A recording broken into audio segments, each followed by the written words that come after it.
The deadly school shooting in Parkland, Florida, Carolina school districts have put into place and tested new ways to increase classroom safety. Our Defenders team has discovered new technology being tested right now in some school districts that could help save lives. So we want to know, would you pay $75 to put a gunshot detection system in your child's school? Go to WCNC.com/vote to weigh in right now. The results just in a couple of minutes. But first, here's NBC Charlotte Defender Mark Boyle with more. When seconds count, not being able to get through to the 911 dispatcher or track a gunman storming through a school could mean the difference between life and death. The average duration of an active shooter event is 12.5 minutes. So far this year, at least 24 people have been killed, and more than 40 others have been injured in school shootings. So what can be done to curb the problem? It's the burning question that haunts both parents and school leaders. And so the closest patrol vehicle to the school will get that alert as well. Security expert Jason Nagy of J&M Solutions says new technology being implemented in some schools could now be the answer.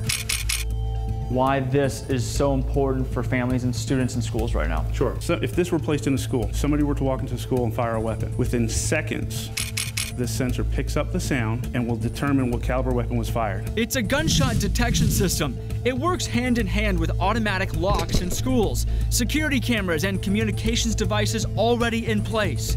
It's the link that brings all of those things together to track a shooter. This is the first responder. Yes, absolutely. That's the point of this.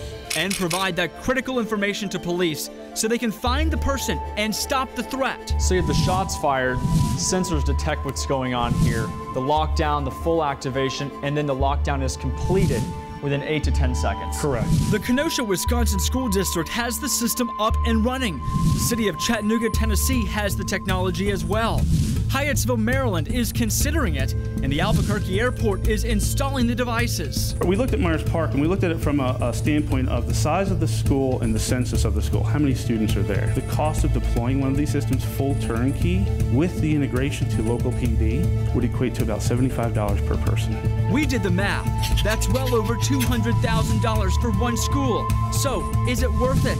What's the price tag you put on safety and keeping your child safe? So the man you heard from our story says he does plan on reaching out to the leaders of the city of Charlotte as well as CMS about perhaps bringing that technology here to the Queen City. I'm Mark Boyle reporting for NBC Charlotte. And you can see overwhelmingly parents have said 87% of them would pay to have this in their school. But why wouldn't you for school safety, right? Absolutely.